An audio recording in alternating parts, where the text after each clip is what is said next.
Bem-vindos a mais uma aula do curso História do Cristianismo e Espiritismo. Estamos terminando o primeiro semestre do nosso curso e nada melhor aí do que encerrarmos, preparando para encerrar, falando do último livro da Bíblia, o tão polêmico Apocalipse. Esse vai ser o nosso assunto da aula de hoje. Os objetivos dessa aula são compreender o significado de Apocalipse, escatologia e diferenciar os dois conceitos. Conhecer os principais aspectos relacionados ao Apocalipse cristão de acordo com as mais modernas pesquisas acadêmicas. Lembrando que o enfoque do nosso curso é o histórico crítico. Conhecer alguns símbolos apocalípticos e seus significados. Analisar algumas interpretações espíritas acerca do tema Apocalipse e escatologia. Vamos lá então. Vamos começar falando um pouco sobre o gênero literário apocalíptico. Não existe apenas um apocalipse, existem vários apocalipses, vários exemplos dele aí na história. E apocalipse significa revelação. Normalmente a gente confunde o termo apocalipse com a escatologia. Nós vamos ver aí daqui a pouquinho o que é escatologia. Vamos, por enquanto, nos fixar na questão do Apocalipse. Ela é uma revelação, mas não é qualquer revelação. É uma revelação de algo oculto, em que a maioria das pessoas não conhece e que é dado a conhecer, então, por algumas poucas pessoas. É algo celeste relacionado ao divino. A simbologia, ela vai estar de acordo com a cultura. Então, a gente tem Apocalipse judeu, então nós vamos ter a figura de Yahvé. A gente tem Apocalipse cristão, onde Jesus Cristo, obviamente, vai ter um grande papel. E a gente também tem Apocalipse, por exemplo, muçulmano. Maomé, profeta, ele teria, então, sido levado até Jerusalém e de lá ele foi elevado aos céus por um anjo.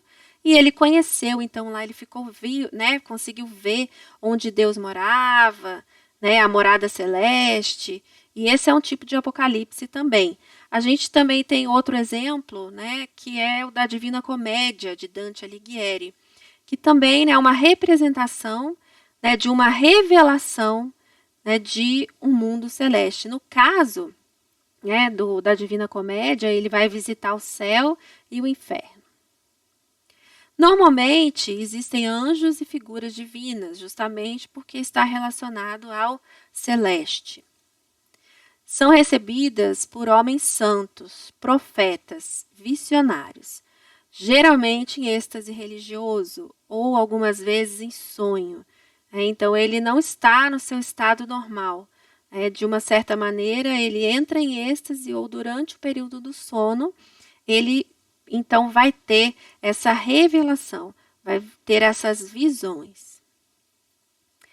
Em geral, são viagens celestiais não agradáveis, porque toda vez que você se depara com aquilo que é diferente, aquilo que é o divino, muitas vezes isso é assustador.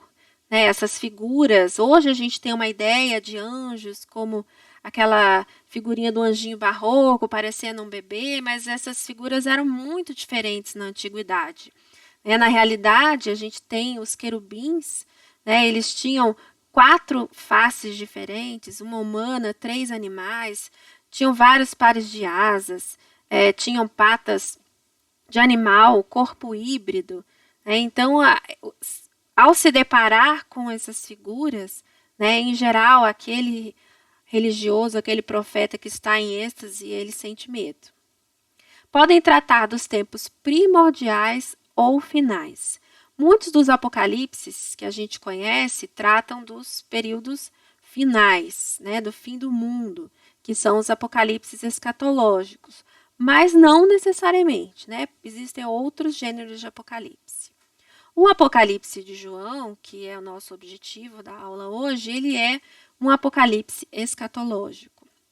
Mas afinal, o que é essa questão, o que significa a escatologia? A escatologia ela é relativa ao fim dos tempos como conhecemos. É como se Deus, né, não se agradasse mais da criação e ele resolve então reiniciar. Então ele vai fazer uma grande limpeza, né, separar aquilo que é ruim, né, daquilo que é bom, e então só aqueles que são bons é que vão poder então desfrutar, né, desse novo mundo que é criado por Deus. Então a gente fala assim, quando acontecer o fim dos tempos, a Terra vai acabar, o mundo vai acabar. Não, não é essa ideia que vai acabar, mas que vai ser modificado. E essa questão da escatologia, ela está intimamente ligada com o juízo final. Então, quando chega esse período, né, do fim dos tempos, como a gente conhece, existe um julgamento, onde os justos participarão, né, dessa alegria eterna e os maus, então, serão punidos eternamente. Essa ideia de juízo final, de escatologia, ela vai surgir pela primeira vez entre os persas. A religião persa que ela trabalha muito com essa dualidade, a luta do bem contra o mal. E essa esperança, né, de que um dia o mal vai ser derrotado. E a gente sabe que os judeus, no período do exílio, né, logo após o exílio, eles tiveram grande contato com os persas, já que foi um rei persa que os liberou, né, do cativeiro da Babilônia. Então, essa influência, ela vai, com certeza, né, estar presente nesses apocalipses escatológicos que a gente encontra na primeira aliança. No judaísmo, a escatologia, ela vai surgir principalmente entre os séculos 3 e 2 antes da Era Comum. Houve um período, assim, no final ali, da Era Comum, em que os hebreus estavam sobre a dominação dos seleucidas. E o Antíoco Epifanes, que foi um desses dominadores, ele proibiu a religião judaica. E quem então seguisse os mandamentos de Moisés era morto, e passava por uma série de dificuldades aí que a gente encontra muito bem descrito nos livros de Macabeus. E toda vez que esse povo, ele se encontra em períodos de crises, de guerras, de catástrofes e de incertezas, ele se volta para Deus na esperança de que Deus vai intervir na terra, vai fazer alguma coisa pelo seu povo, e que vai, de alguma maneira, fazer com que eles sejam vingados, e que aqueles maus, que estão causando mal para aqueles que são os pios, sejam eliminados. Então, a escatologia ela vai florescer nesses momentos de crises. Os mais famosos apocalipses são o livro de Daniel, partes do livro de Daniel, que se encontra na primeira aliança, o livro de Enoque, o livro dos jubileus e a Ascensão de Moisés, que são livros apócrifos judaicos, que não fazem parte da Bíblia hebraica, mas que eram livros muito conhecidos ali nessa época, então, do final ali da Era Comum, principalmente nos 3 e 2 últimos séculos, que é quando eles vão ficar mais populares. Os livros proféticos do Tanakh, da Bíblia hebraica, os chamados Nevim, eles contêm vários elementos apocalípticos. Eu já comentei do livro do Daniel. E outro exemplo que a gente pode citar é o livro de Ezequiel. Então, ali no primeiro capítulo, Ezequiel ele já vai falar que ele teve uma visão, ele vai ter uma visão da glória de Deus, do carro divino, que é um carro de fogo, e também dos seres viventes, dos querubins, que são aqueles que fazem parte dessa corte celeste. E nós vamos encontrar no livro do Apocalipse elementos bastante semelhantes a esses que a gente encontra no livro de Ezequiel, mostrando que existe uma semelhança, uma influência mútua entre os livros da primeira e da segunda aliança.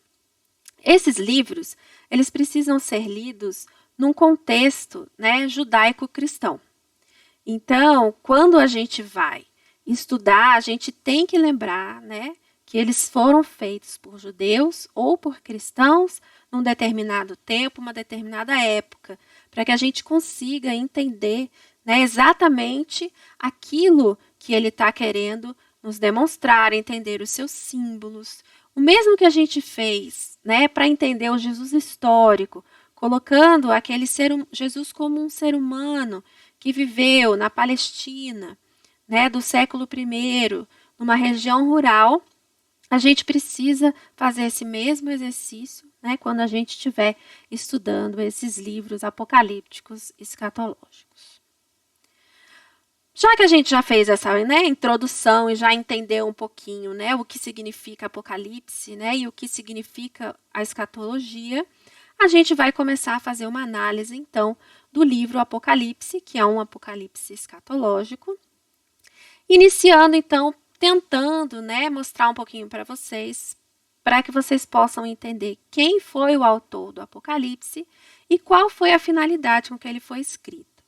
Como o Apocalipse ele tem muitos símbolos, né, tem muita questão imagética, eu vou utilizar trechos de um documentário da BBC muito bom, para ilustrar essas questões, ok? Vamos lá então. This is the story of a unique and terrifying book. You have beasts, the devil at work. Its visions have inspired and scared for 2,000 years. Many see in the pages of the Book of Revelation an uncanny series of predictions, global warming, the Chernobyl nuclear disaster, war in the Middle East. There is no more perfect battleground in the world than this. Some believe the book is a guide to one of the greatest riddles of all, the date for the end of the world. Could the Book of Revelation hold such a secret? New evidence has revealed that the key to the mystery of this last book in the Bible lies in the dust of modern-day Turkey, and that the infamous number of the beast may not be 666 after all.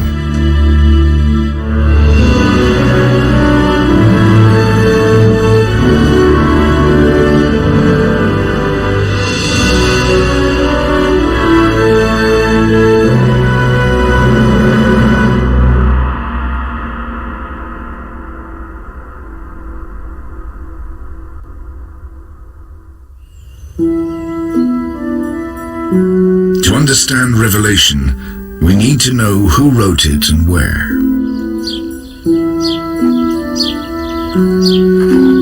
Approximately 60 years after the death of Jesus, a collection of scrolls was delivered to the small Christian community in Ephesus in Asia Minor, modern-day Turkey. The scrolls contained what is now known as the Book of Revelation. The author's name was in the book, John. Tradition says that this is the disciple John, the fisherman's son of Zebedee, the writer of John's Gospel, who looked after Mary, Jesus' mother, after her son's crucifixion. Yet in Revelation, John never describes himself as a disciple of Jesus, nor writes as if he ever knew him.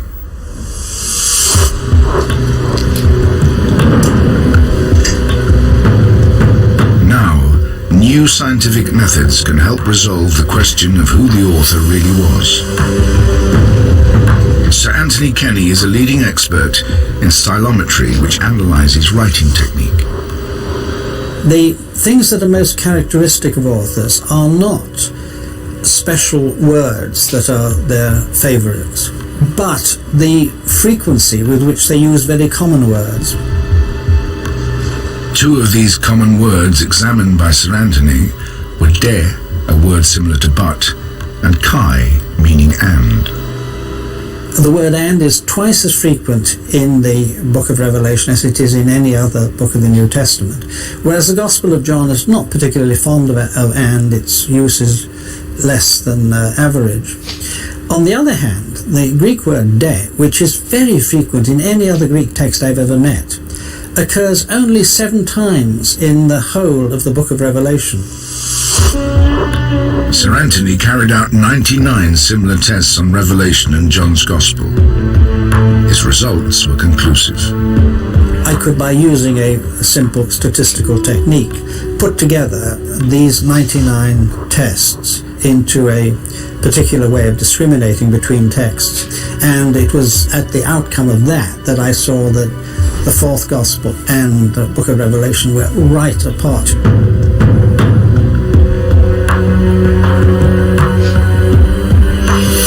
I think that it's extremely unlikely that the 2 books were written by the same author.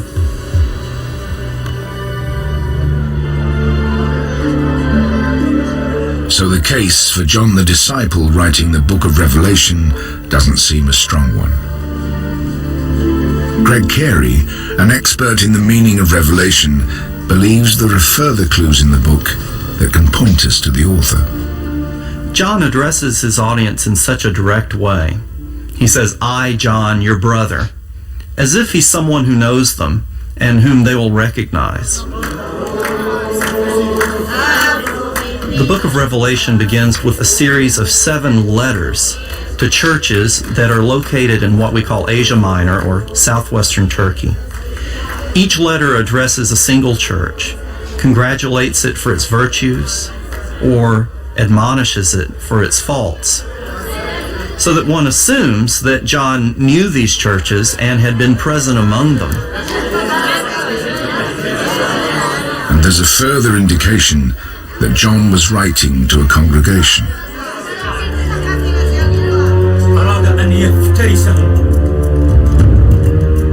John's Apocalypse, which means Revelation, describes colourful visions of angels and monsters.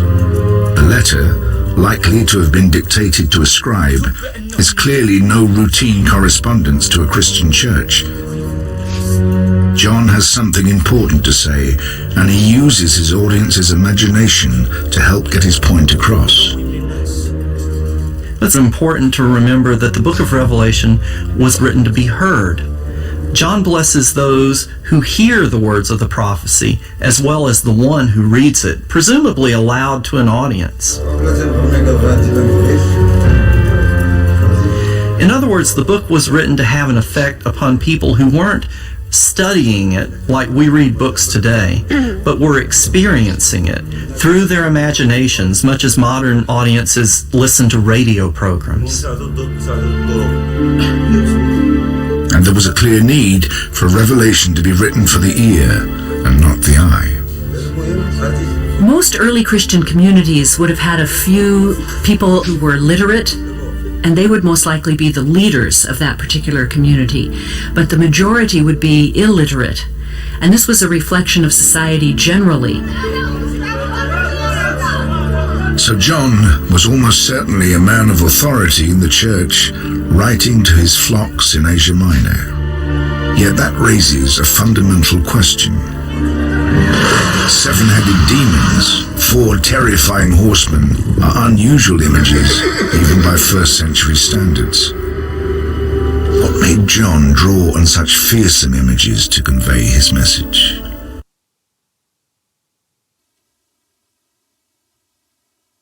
Bom, a gente já pôde ver então, né, como esse vídeo é interessante porque ele mostra os estudiosos em ação, né, trabalhando ali, verificando cada palavra, né, para demonstrar que o que a tradição, né, vai dizer que esse livro teria escrito pelo apóstolo João, né, ou o mesmo autor do Evangelho de João, não vai se sustentar historicamente, e vai demonstrar então que ele tinha um público-alvo e um objetivo específico, né, e que esse João era um cristão atuante, né, naquelas comunidades da Ásia Menor, e que ele escreve para que essas pessoas, né, para passar um recado, né, e esse recado era importante que ele fosse compreendido por aquela comunidade.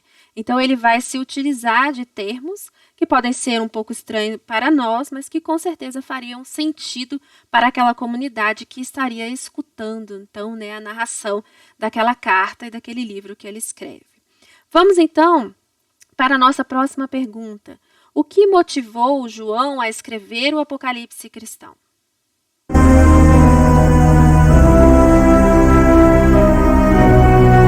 These second-century ruins hold a vital clue as to what drove John to write Revelation and whether the book really does have the key to the end of the world. The ancient city of Pergamum lies 200 miles north of Ephesus in modern-day Turkey, and it was a major political and religious center in the Roman province of Asia Minor. It was also home to one of the fledgling Christian communities who first received the Book of Revelation. But Dan Showalter, an expert in biblical archaeology, believes that Pergamum's pagan temples give the greatest insight into what concerned John. The partially reconstructed remains give us a good idea of what an impressive building this would have been. But it was actually in the courtyard around the temple where most of the activity would have taken place. There would have been sacrifice on an altar in front of the temple. The people would have gathered around, would have sung songs, would have offered prayers and vows, and then when the ceremony was over, they might have been able to take home some meat to help supplement their diet.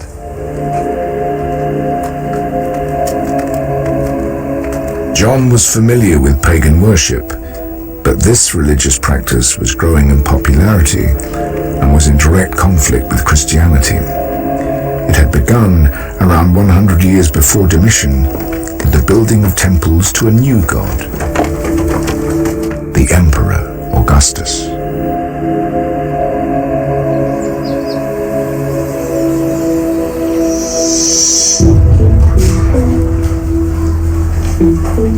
There would have been sacrifices that took place at the imperial temple where people in the city would have gathered and participated in honoring both the presence and power of Rome and the emperor as an individual.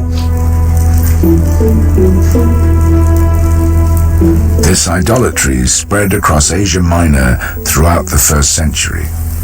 Every city in the Roman Empire had many temples, but this was one built to worship and give thanks to a living person, an imperial god. And here may lie the key to Revelation. For John, this cult of the emperor would have been a terrible blasphemy. John would have resisted the imperial cult because it stood against the belief in Jesus that he was so interested in promoting.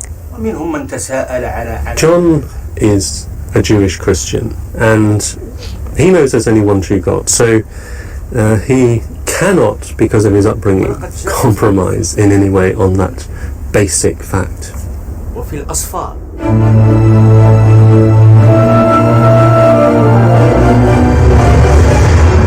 But the most compelling evidence that the Roman Empire, and especially the imperial cult, was John's target, comes from one of his most frightening visions, a terrifying beast who makes war against God's people. The beast, he writes, demands worship, and this gives the first clue as to what it really represents. Worship of the imperial gods had become extremely popular, to the degree that persons who didn't participate may have been perceived as disloyal. In this strange vision, the beast had not one head, but 7.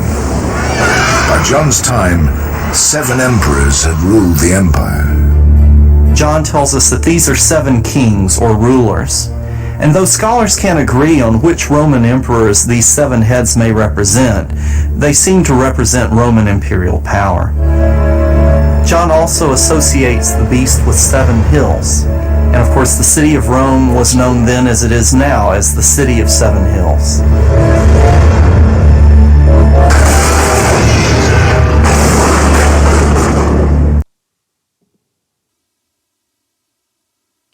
Bom, podemos ver então que um estudo criterioso, né, vai apontar então que a preocupação de João, né, ao escrever aquele livro era justamente falar, né, sobre os perigos dessa idolatria, né, do culto ao imperador.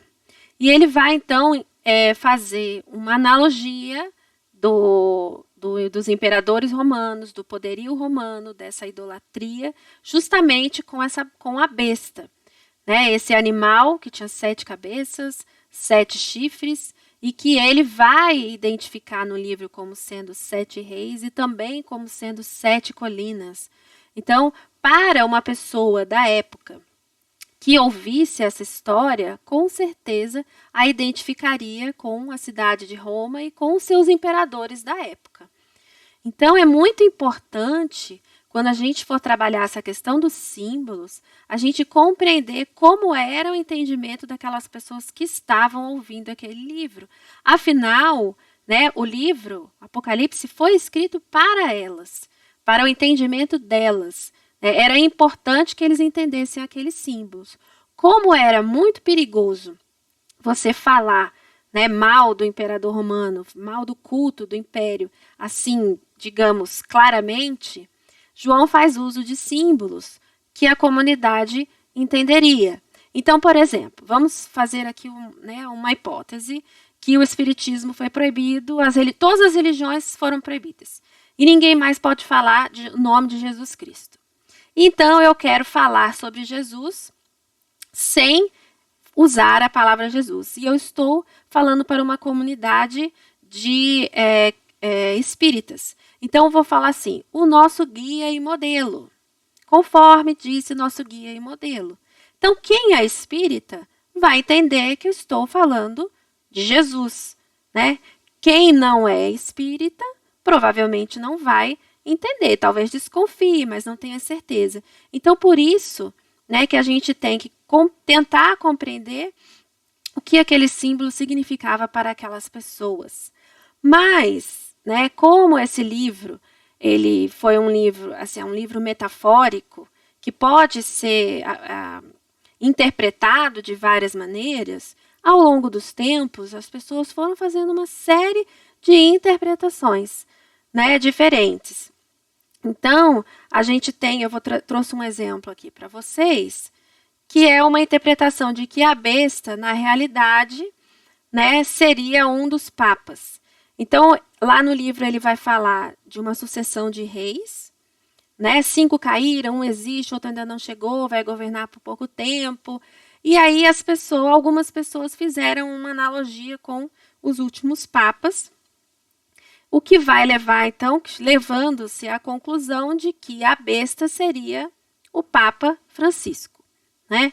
Tem até a imagem aqui, se vocês olharem dentro do círculo vermelho, né, o Papa Francisco aí, a sua sombra com chifrinhos, né, o que para as pessoas, né, que criaram essa teoria, comprovaria então que a teoria está correta. Então, veja bem, isso é um exemplo de uma interpretação anacrônica. Você pega um texto de uma época, que fazia parte de uma determinada cultura, e você transporta para uma outra época, para uma outra cultura. Então, veja bem, ainda que João tivesse a intenção de falar dos papas, por exemplo, aquelas pessoas que estavam ouvindo, elas não entenderiam que seria assim, não existia ainda essa instituição do papado, né? Como ele poderia estar falando de algo que ainda não existe, principalmente porque ele deixa muito claro que o livro fala sobre questões que estariam acontecendo em breve. Então, essa interpretação anacrônica, ela vai acontecer com vários trechos do livro, mas ele não foi o único, né? A gente também tem interpretações do livro do Apocalipse que foram feitas por autores espíritas, né? O Caiba Schutel, ele tem um livro só sobre esse tipo de interpretação. Mas eu selecionei um trechinho aqui de um livro bastante conhecido, né, do A Caminho da Luz, que é do Espírito Emmanuel, psicografado pelo Chico Xavier. Um dos capítulos, ele vai tratar justamente sobre essa questão do Apocalipse. Eu selecionei 2 trechos, vamos para o primeiro.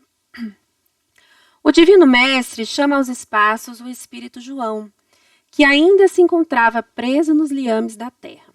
E o apóstolo, atônito e aflito, lê a linguagem simbólica do invisível.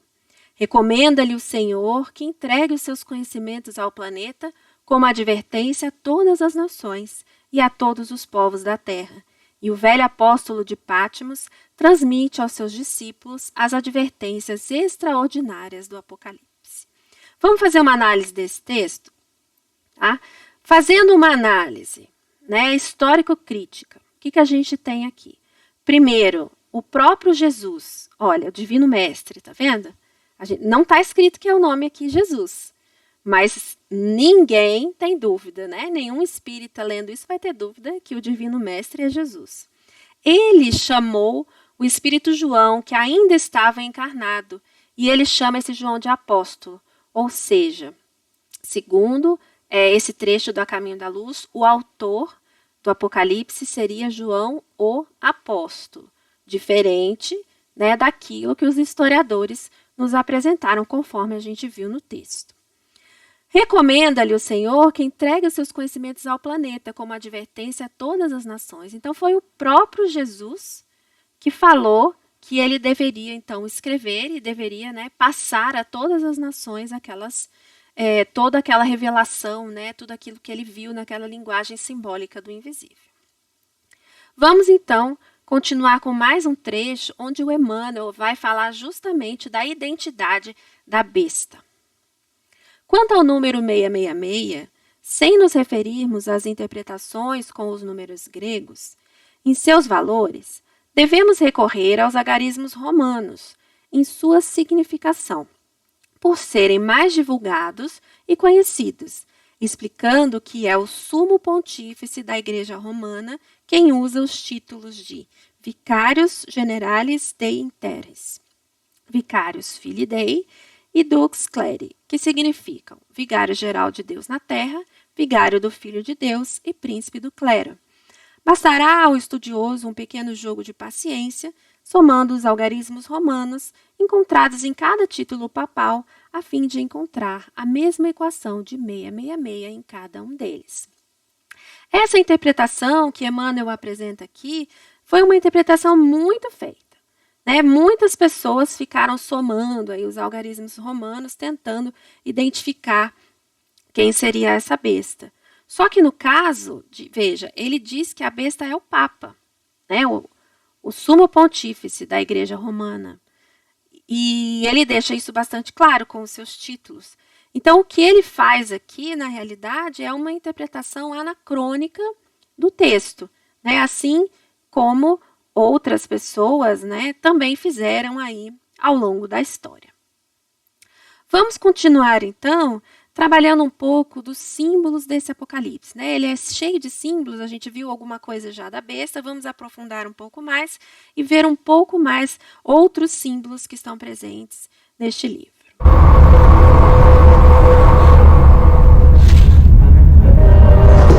Perhaps this tradition of apocalyptic writing can help decipher some of John's visions, like the infamous 4 horsemen of the apocalypse. These terrifying beings appear first in a text from the Old Testament, the book of the prophet Zechariah.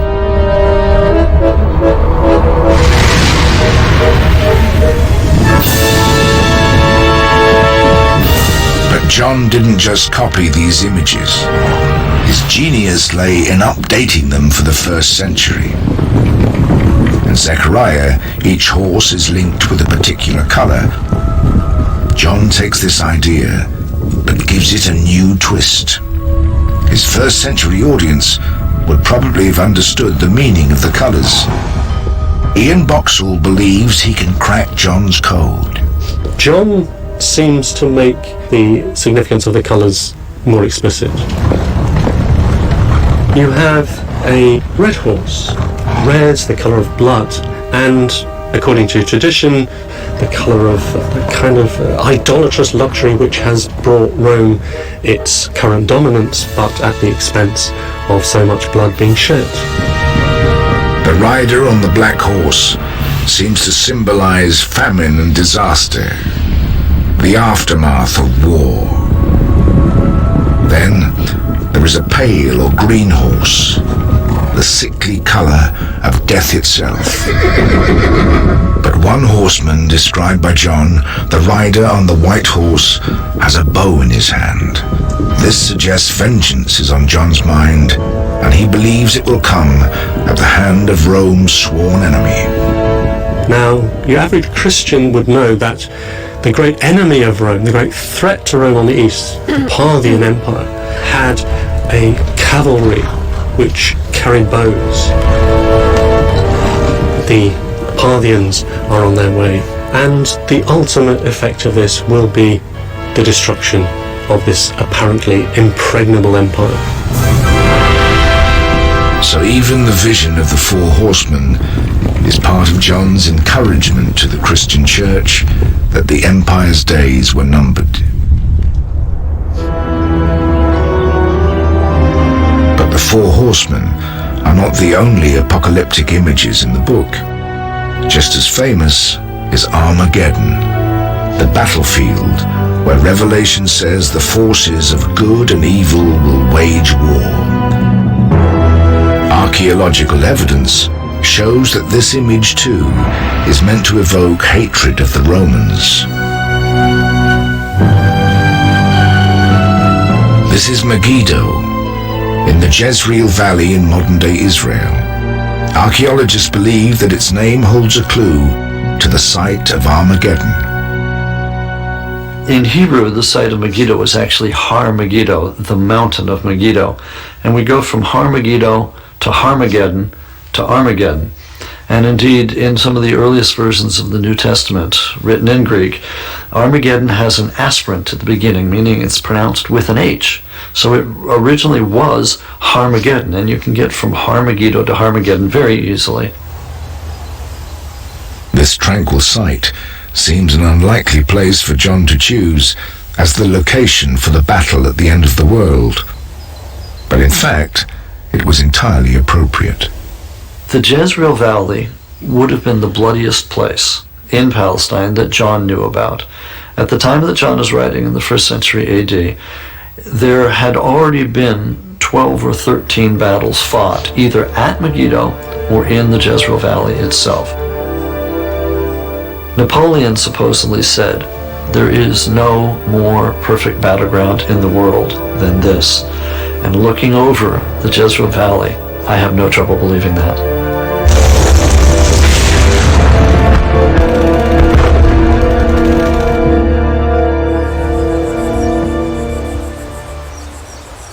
Archaeologists believe there's also a very practical reason why John chose Megiddo as his battle site. In his time, it was the base for one of the most brutal armies in the Eastern Mediterranean, the Roman 6th Legion. We know that the Romans located their camp here, the camp for the 6th Legion. They were continuing the job that ancient Megiddo always did throughout history, protecting the area, controlling the pass, controlling the trade routes. The 6th Legion had a nickname that reflected their strength and ruthlessness in battle. They were called the Ironsides. The Ironsides have a particularly nasty reputation amongst Roman legions. They were known for their brutality. They would have used all the known means that we know the Romans did against subduing populations, crucifying them, flaying them alive. They crucified people all the way from the coast to Jerusalem.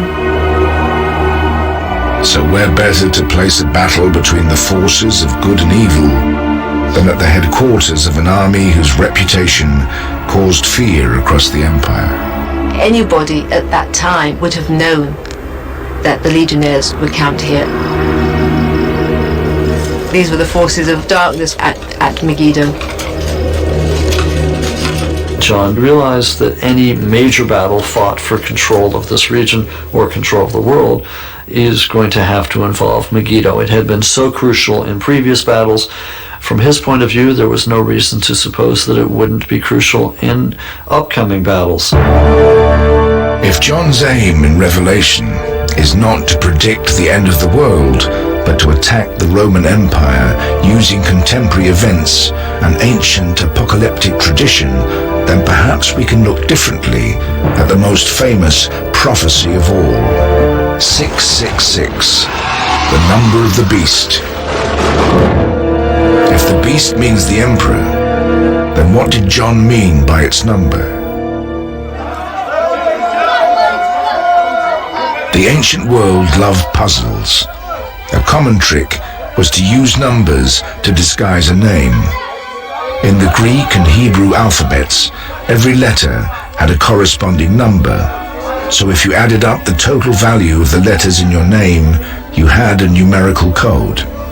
So here's a good example. Anna, written in Greek capitals, which just happen to be the same as ours. Now the number for A, alpha, is 1, and the number for N is 50. So do a bit of simple arithmetic,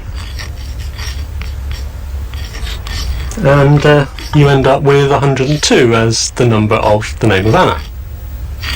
Ancient graffiti has survived that suggests this game had a mainly frivolous purpose. There's quite a nice one that was found in Pompeii, written on a wall somewhere. I love the girl whose number is 545. Now, she knew that her number was 545. Others perhaps had to do a bit of working out to find out precisely who she was. But for John, this game is deadly serious. He gives us the puzzle in reverse. He gives the number and invites his audience to work back to the name. He writes in Revelation, "Let him who is understanding calculate the number of the beast, for it is a human number. Its number is 666. For historians, the answer seems obvious. Now, the best explanation is that John is thinking of the Emperor Nero. And if you write the name Nero Caesar in the Hebrew alphabet, then you end up with this: 50, 200, 6, 50, 100, 60, and 200, which then, with a little bit of swift arithmetic, gives us the number of Nero Caesar.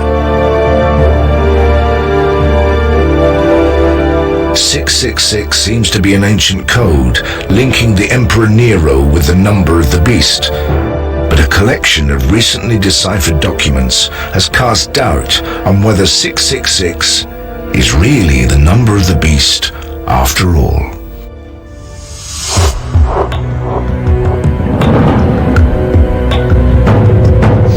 Years ago, a group of British archaeologists digging in the ancient Egyptian city of Oxyrhynchus made a fascinating discovery. Not buried treasure, but waste paper in a rubbish tip 30 feet deep. This vast hoard was brought back to Oxford, where ever since it has been cleaned, catalogued and translated. Then in 1999, a papyrus fragment was identified as a 3rd century extract from the Book of Revelation. Closer examination revealed that the world's most infamous number was not what it seemed. You've got a tiny fragment here. It was written by somebody who was a good scribe, who wrote clearly and he wrote helpfully for people, but he also wrote quite quickly. And it has part of the line which would have read, "Let the person with understanding calculate the number," it would have been somewhere there. And then 3 letters, each standing for a numeral. The letters are Chi, which stands for 600, Iota, like our I, which stands for 10, and stigma at the end is a 6. So the number here, clear as daylight, 616. If the number of the beast is 616, then it doesn't add up to Nero. It suggests that John's real target was someone else altogether. By applying the same rules of the number game, a new hate figure emerges.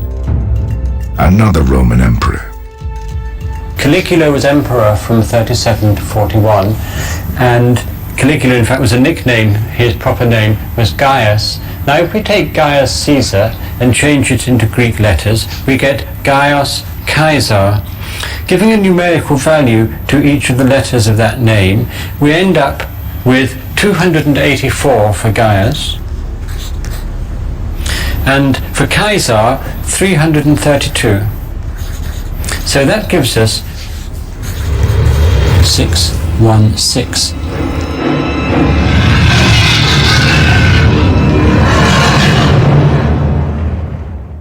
The reason why John would see Caligula as the beast lies in a controversial decision made by the emperor during his short reign. Caligula ordered a statue of himself to be put in the temple at Jerusalem. This was a blasphemy to the Jews because the temple was dedicated to the worship of their one true God. It's very possible that it will continue to be unacceptable to early Christians with this strong folk memory of a defining act by a Roman emperor which stood up for everything which they found unacceptable in the imperial power. Bom, ainda que seja difícil, né, a gente saber exatamente quem foi a besta, existem várias teorias aí, existem alguns símbolos que são mais fáceis de compreender. São interessantes os símbolos atribuídos a Jesus. Ele é o único capaz de abrir o livro, né, aquele livro que estava com 7 selos e que é o livro que vai dar início, é o pontapé inicial para todos aqueles eventos escatológicos que acontecem no livro.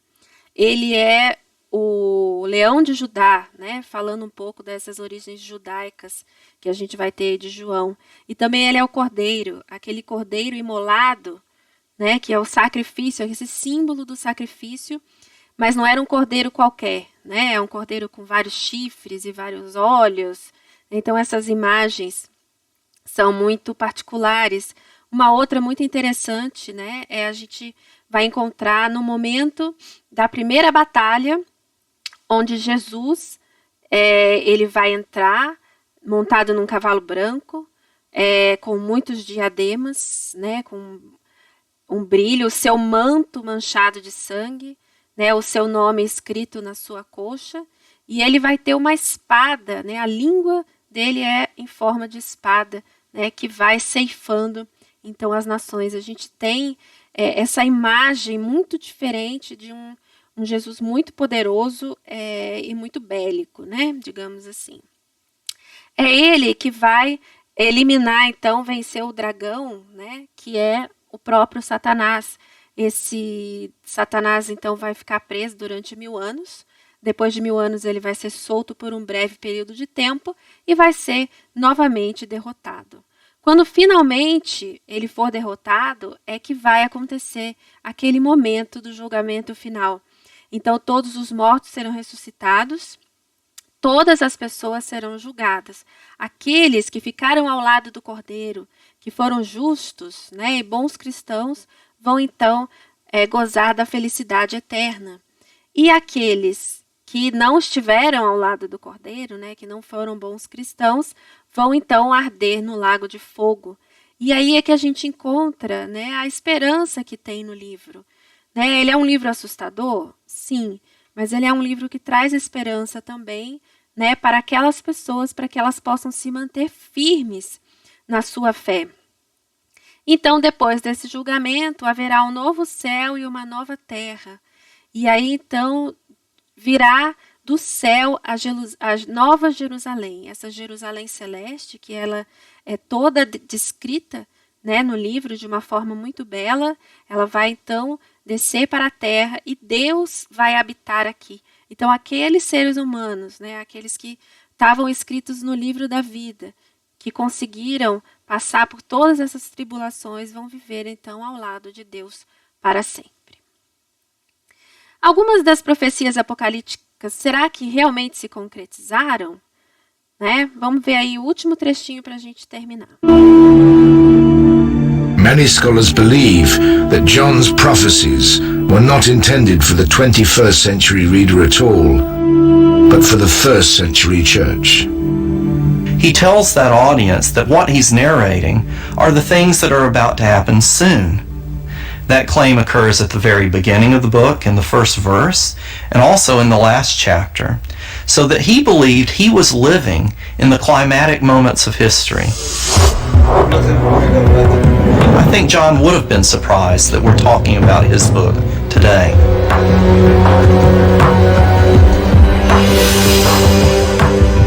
Although it seems that the book of Revelation isn't, as many had hoped and perhaps many more have feared, a vision for the end of the world, one of John's prophecies may actually have come true.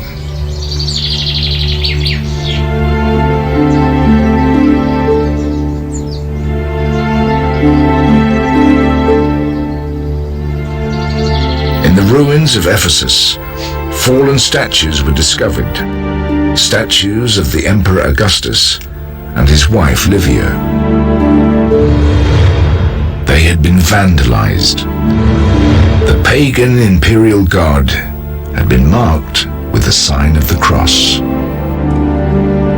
One of John's predictions had definitely come to pass. An event which changed the world forever. In the early 4th century, the Emperor Constantine decides that this policy of trying to wipe out the church is not going to work, and he declares that Christianity is an official religion within the empire. From that point on, the church continues to grow and develop until by the end of the 4th century, it has become the dominant force within the empire. John's vision that the Roman Empire would fall, the beast would be defeated, and God's church would triumph, did after all come true. The vision provided by the author of Revelation of a fallen Rome, the destruction of all the glorious buildings that we can still see evidence of today, is in some ways a fulfillment of what John expected to happen.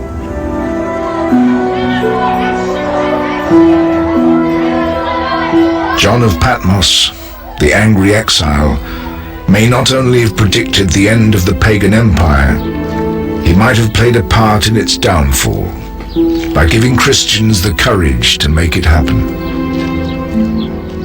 If the churches had been lured in by the glory that Rome was offering, it's very likely that the church would not have survived. There's no reason to think that a small minority group would have been able to persevere if they hadn't had the faith to stand up to and resist the temptations and the threats that the empire brought against them. Although many will continue to gain hope and inspiration from its words, perhaps the true significance of Revelation is to be found in the past rather than the future. Então, para a gente, fazer uma conclusão aqui do assunto, se o Apocalipse serviria para uma previsão de um futuro distante, falaria do mundo de hoje, por exemplo? Não, conforme o próprio livro diz, logo no seu primeiro capítulo, ele fala que é uma revelação de Jesus Cristo que Deus lá concedeu para que mostrasse aos seus servos as coisas que devem acontecer muito em breve. Algumas pessoas, dizem que algumas profecias acontecem. Tem gente que fala que foram as guerras, os desastres de Chernobyl, pessoas dizendo que agora é a epidemia de Covid, quando tem eclipses. Mas se essas profecias aconteceram, por que o fim do mundo ainda não aconteceu? Se existia uma série de eventos cadenciados, por que isso ainda não aconteceu? E uma pergunta aqui para nós que somos espíritas, para a gente pensar um pouquinho. João era médium? Se ele fosse, qual espírito enviou a mensagem a ele? Será que se tivesse sido Jesus, o próprio Jesus, a enviar essa mensagem, dizendo que eram coisas que iam acontecer muito em breve e nada disso aconteceu? Será que a gente pode dizer que Jesus teria se enganado dessa maneira? Fica aí para a gente pensar. Para a gente encerrar, vamos apenas ver algumas questões aqui sobre o Espiritismo, Apocalipse e Escatologia. Os espíritos podem profetizar o futuro? A gente vai encontrar no livro A Gênese um capítulo falando sobre esse assunto. E ele fala o seguinte, que é possível fazer algumas previsões gerais se elas forem úteis, né? E vai ser sempre algo que a gente vai ficar sabendo espontaneamente. No entanto, sempre que as circunstâncias de detalhes estão subordinadas ao livre-arbítrio e à decisão eventual do homem, a data precisa só existe realmente depois que o acontecimento se realiza. E ainda está escrito aqui que espíritos verdadeiramente sensatos nunca predizem coisa alguma para épocas determinadas, limitando-se a prevenir-nos do seguimento das coisas que nos seja útil em conhecer. Insistir por obter detalhes precisos é expor-se às mistificações. Então, a gente precisa tomar muito cuidado, né, quando a gente tiver aí mensagens e revelações aí com datas e locais muito precisos. Jesus previu a destruição da terra. A gente tem lá no Evangelho, né, Jesus falando da sua parousia, né, do seu segundo advento, a volta de Cristo. E Kardec vai falar sobre isso também no livro A Gênese, no capítulo 17. E é interessante porque quando ele analisa isso, ele faz a seguinte indagação. Deve-se indagar, em primeiro lugar, se suas palavras, as de Jesus, foram sempre reproduzidas fielmente no Evangelho. É de duvidar-se, considerando-se que ele nada escreveu, que elas só foram registradas depois de sua morte, que cada evangelista redigiu o mesmo discurso em termos diferentes, o que constitui prova evidente de que aquelas expressões não são textualmente as de que se serviu Jesus. Além disso, é provável que o sentido tenha sofrido alterações ao passar pelas traduções sucessivas. Então, é muito interessante a gente ver aí, né, Kardec, no final do século XIX, fazendo indagações, né, nesse perfil histórico crítico, né, com a maior naturalidade, né, se perguntando se aquilo realmente é textual, se Jesus falou, um exercício que a gente faz, né, fez e vai continuar fazendo durante todo o nosso curso, e com bastante tranquilidade, né, sem nenhum problema. O Espiritismo prega o juízo final, a humanidade será aniquilada. Também no livro A Gênese, no capítulo 17, a gente tem algumas informações que nos dizem que, moralmente, um juízo definitivo e sem apelação é inconciliável com a bondade infinita do Criador, que Jesus nos apresenta incessantemente como um bom pai, que deixa sempre aberta uma porta ao arrependimento e que está pronto sempre a estender os braços ao filho pródigo. Se Jesus entendesse o juízo naquele sentido, desmentiria suas próprias palavras. Mais uma vez, né, ele contestando essa questão, né, se Jesus realmente teria falado dessa destruição, desse juízo definitivo. Ele completa também falando que não há, portanto, juízo final propriamente dito, mas juízos gerais em todas as épocas de renovação parcial ou total da população dos mundos, por efeito das quais se operam as grandes emigrações e imigrações dos espíritos.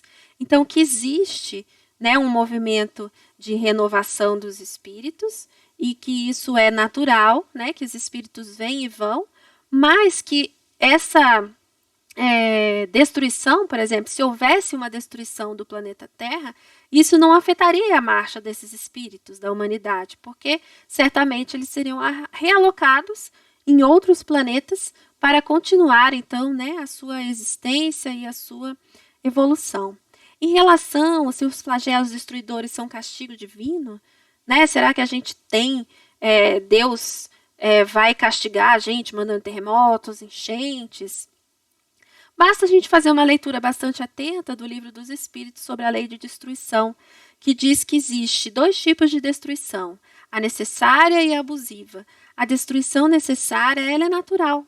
Ela acontece pela renovação das coisas. E então, né, é algo que provém da natureza, não é um castigo divino. E a destruição abusiva, quem realiza são os seres humanos, né? A sua ganância, a sua falta de cuidado, né, o seu interesse pessoal que acaba realizando essa destruição, que também não pode ser atribuída a Deus, afinal, ela é fruto do nosso próprio livre-arbítrio. Existem vários livros interessantes, né, de bibliografia, mas eu selecionei esse, que é um livro que se chama Apocalipse e a História, do Pinheiro Martins, justamente porque é um livro escrito por um espírita, editado por uma editora espírita, mas que trabalha com uma pegada histórico-crítica bem interessante, né? Então fica aí como dica de leitura para quem quiser se aperfeiçoar e, óbvio, a leitura do próprio livro do Apocalipse, né? Sugiro que vocês façam uma releitura, prestando atenção nos símbolos, né? E tentando entender um pouco, né? Agora que a gente já teve um panorama, né, de como era a vida naquela época, né? A gente vem acompanhando aí esse desenrolar, né, dessa história dos hebreus, judeus e dos primeiros cristãos, para que vocês possam fazer uma análise. Se gostaram do vídeo, né, curtam. Se ficaram com alguma dúvida, coloquem comentários, né, coloquem nos comentários para que a gente possa, então, interagir de alguma maneira aí e sanar alguma dúvida que possa ter ficado. Espero vocês, então, no nosso próximo encontro. Até lá!